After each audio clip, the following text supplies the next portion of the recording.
მოგესალმებით. აბონციციაში დილის საუბრები თქვენთვის იწყებს რაღაც. მოგე დიდი ამბებია ტყვა ამ ბოლო დროს. მასკი ტრამპის დაპირისპირების გამო. ბევრს როგორ გაუხარდა. ეხლა ნახე ტრამპს რა მოუვა. მასკმა მოიყვანა მთავრობაში და ეხლა მასკივე გაიყვანს ამას მთავრობიდან. ამას ახლა ჭკუა მოკლე ხალხი ამოს, რა თქმა უნდა,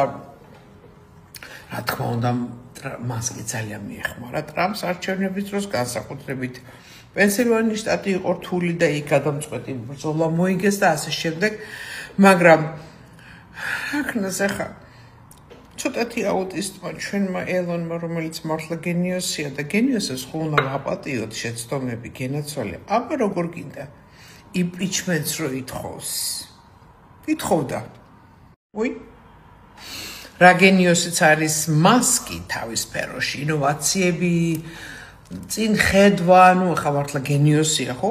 ასეთივე გენიოსია ტრამპი, მეგობრებო, ასეთივე გენიოსია ტრამპი და ამიტომ ასეა რომ ბიზნესმენი ვერასოდეს ვერ გახდება კარგი, მაგარი ბიზნესმენი ვერასოდეს ვერ გახდება კარგი პოლიტიკოსი და ასე vice versa, თუმცა აი ტრამპმა ორივე შეძლო. ისე რომ ვთქვათ. საერთოდ ბევრი რამე მოვაგროვე, მაგრამ ყველაფერი წაშალა ტვიტერიდან ამ კაცმა, იმიტომ რომ მიხვდა რომ სისულელეებს აკეთებს, რომ ეს თავისი აუტისტური ბუნებიდან გამომდინარე. კი ბატონო, რაც შეეხება ის არგუმენტები, რომელიც დაიწყო აი ამ ტაქსებთან დაკავშირებით, ეხლა რაღაცა გვაინტერესებს, მაგრამ თუ გაქვს არგუმენტი ტაქსთან დაკავშირებით, რაღაცზე ადგები პირადად, თქვა ტრამპს, რომელიც არის მამა, ბაბუა, ქმარი, რა ვიცი, ძმა. ესე რომ მიადგები და რაღაცებს უქეკავ ეპსტეინის ფაილებით. ჯერ ესეთი ეპსტეინის ფაილი ხო ვთქვით ეხლა, რომ მართლა გაიქეკოს, დემოკრატები უნდა გადასახლდნენ სადმე. მაგრამ პირადად რატო ადგები ადამიანს, აი სად არის მასკის ცოტა ჩამორჩენილ ადამიანი თასმებს ვერ იკრავს. ტიპი გენიოსია, თასმებს ვერ იკრავს. და პირადად რო ტრამპს მიადგა. გავიგეთ რატომაც მიადგა, იქ იმიტომ რომ ის მეგობარი უნდა რომ დაენიშნა ნასას ხელმძღვანელად და ეს არ გააკეთა ტრამპმა და ძალიან სწორი გააკეთა, იმიტომ რომ დაენიშნა კიდევ უფრო. მოკლედ ისე თქვა მინდა რომ ორივენი ამ კონფლიქტიდან გამოვლენ გამარჯვებულები.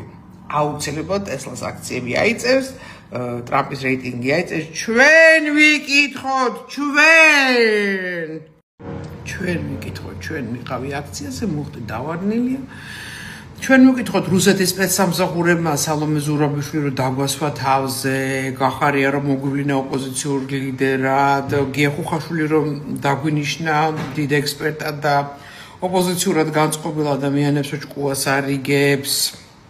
ნიკამელია რომ ციხეში გაუშვეს, მუხტი რომ დაგვიგდეს, რომ დაგვადებილეს, რომ აზროვნების უნარი რომ დაგვაკარგინეს.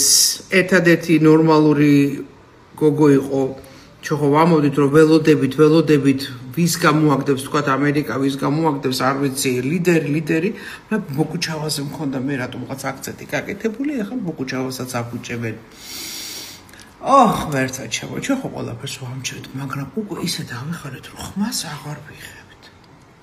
დავიღალეთ, გაიწელა, მუხტი დავარდნილია, მაგრამ თქვენ ვერ ამჩნევთ რაღაცა ცვლილებებიც ხდება. თქვენ ვერ ამჩნევთ, მაგრამ ხდება. ელჩი შეიცვლება, დენიგანმა დატოვა თანამდებობა, ის იყო ბაიდენის კადრი, ეხლა მოვა ტრამპის კადრი, ტრამპი რუბიოს კადრი. აი, აქედან დაიწყება უკვე ათვლა, მეგობრებო. აბასობაში ჩვენ გეხვეწებით, არ დაკარგოთ, იმედი არ დაკარგოთ, ძალიან გთხოვ და არ ვიცი მე რა უთხრა მერაბდვალიშვილმა მაგას ვენაცვალე, რა უთხრა ტრამპს, არ ვიცი. ეხლა AI-ს ვკითხეთო და არ უთქვიაო, ჩემ ქვეყანას დაეხმარეო, არ უთქვიაო, ისაო რა მნიშვნელობა აქვს. თავარია რომ ტრამპი იქ იყო, თავარია რომ ტრამპმა დაინახა ჩვენი გმირი ბიჭის გამარჯვება, ხელი ჩამოართვა და თავარია რომ ტრამპი საქართველოს გვერდით